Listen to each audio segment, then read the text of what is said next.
The 10th anniversary of the 9/11 attacks is approaching this weekend, and it's hard to find anyone who was around in 2001 that doesn't remember where they were when they heard the news that the U.S. was under attack or watching the Twin Towers collapse. The sights and sounds, no question, shocked the world. Now, Dana Hutchings joins us, showing us how universal the brotherhood firefighters really have in tonight's CHEK Point. Scott, it will forever be a day of infamy. September 11th, 2001. More than 2,800 people died in the attacks in New York City and in Washington. 343 firefighters and paramedics who rushed to Ground Zero to help lost their lives. And 10 years later, firefighters here on Vancouver Island are still overwhelmed. Daily checks on fire trucks is part of the job. But a day 10 years ago, September 11th, 2001, was anything but routine. A second airplane, a 727, just ran into the building.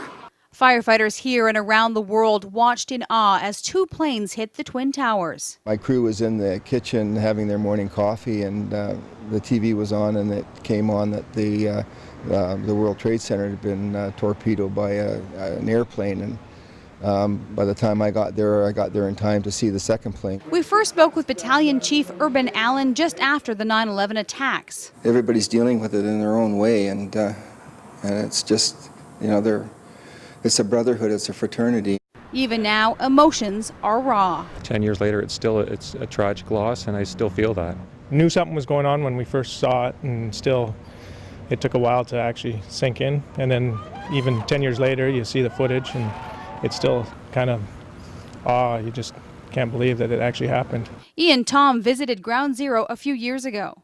Just to see the hole there, there was people around the fence still crying, and it had been several years after that, so it was a pretty emotional thing to see. Now retired, Urban Allen has become friends with a New York City firefighter. And, he was at Ground Zero when the buildings collapsed, and he just narrowly escaped being killed himself.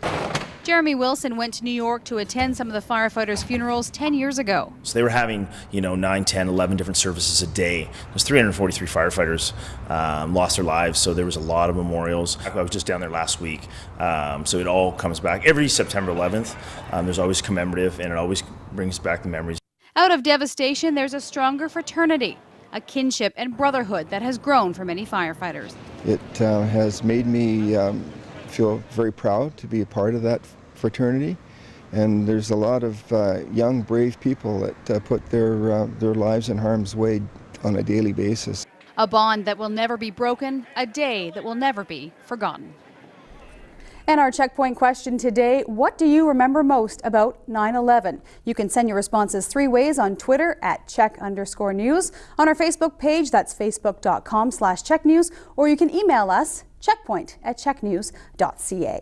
Scott, wreckage and items found at Ground Zero have been held in a hangar in New York City for the past 10 years. Now they're being offered to fire departments all around North America. And Nanaimo successfully applied to get a piece of the World Trade Center. Inside this box is a 2-meter beam from the Twin Towers. Firefighters were eager to see the piece of history. It was a long process to get it here. Nanaimo Fire Rescue put an application in 2 years ago and only found out months ago they would receive an artifact.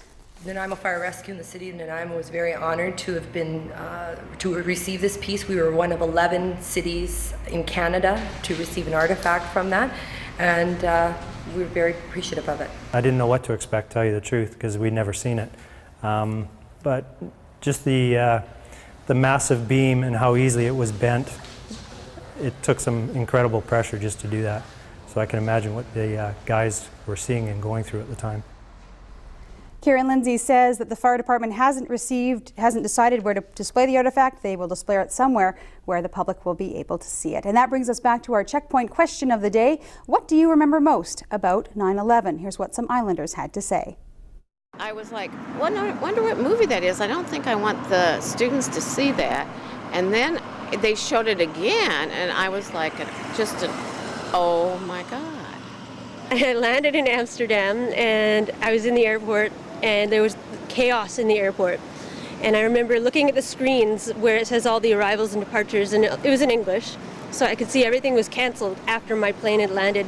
I remember driving from the hospital to my office and hearing that there was an incredible disaster that sounded like an accident at first.